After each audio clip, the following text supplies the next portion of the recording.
What's up, YouTube? Capital G here. This is some absolutely huge news, especially for those of you guys who like older archetypes, like playing rogue decks. We have 100% confirmation that Burning Abyss and Gladiator Beast are both going to be getting at least one Link monster each, potentially even more than that. That is such a good thing for so many reasons. For starters, I think that everybody can come to the conclusion that Burning Abyss just desperately need a Link monster, maybe even more so than any deck in the game. This is actually kind of crazy because well, you guys will see this on Monday, but just Saturday night on my live stream, I was kind of talking about my top 10 list, which you guys will probably see, I don't know, by Thursday or something like that. And it's the top 10 archetypes that must receive a Link monster. They're just archetypes that desperately need them, and both of these archetypes were on the list. I think that Burning Abyss is probably one of the highest because it doesn't really matter how you try to expand your field in Burning Abyss right now. It just doesn't work unless you have skill drain.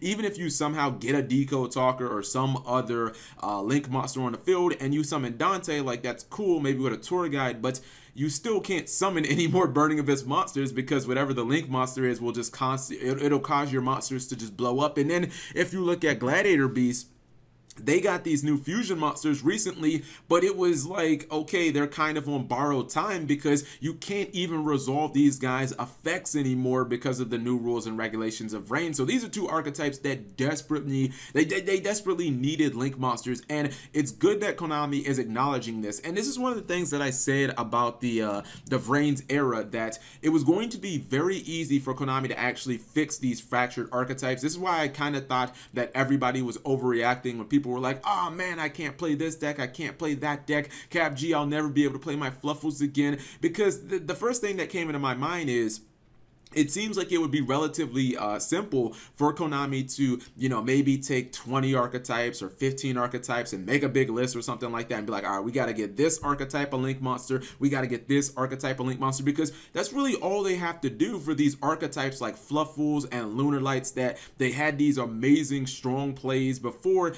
and now they just can't do those plays, or they have to kind of jump through hoops and it's not practical and it's just so difficult for them to get those plays anymore that you don't really see even their fans playing those decks anymore. That's how I kind of feel with Lunar Lights.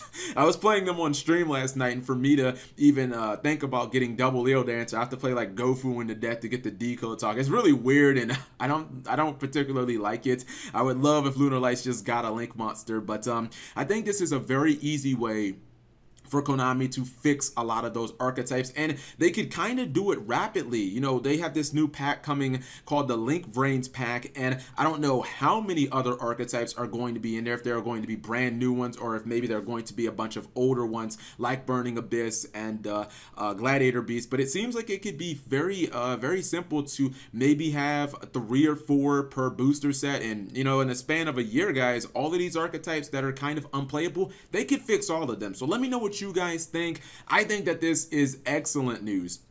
I think that this shows that Konami understands that even though the new rules fucked over a lot of decks, that they still haven't forgotten about those decks. And I'm really crossing my fingers. I'm hoping that these cards are really good, because if Spiral Double Helix is going to be kind of the standard for old archetypes getting new Link monsters, then the standard is going to be really good, because obviously Spiral Double Helix basically breaks the entire archetype of Spirals. It makes it so freaking good where you can like FTK and you can just get insane amount of advantage. So I'm crossing my fingers, and you know, maybe I might have to bust out the old Gladiator Beast. I've never been a big Burning Abyss fan, but might have to pick up a couple of Dantes here and there, because you know, the Burning Abyss is definitely an archetype where it's kind of just unplayable right now. And if it gets a really good Link monster, maybe like a Link 2, that can definitely be good, especially because Burning Abyss monsters, a lot of the good ones, when they hit the graveyard, they trigger, and that's like, man, Burning Abyss could naturally, they could do really well with Link summoning. So you guys let me know what you think, and also, what archetype do you guys believe desperately needs a Link monster? Because it actually, it might end up making my top 10 list. I'm not 100% done with the top 10 list. I know it should be out this week, but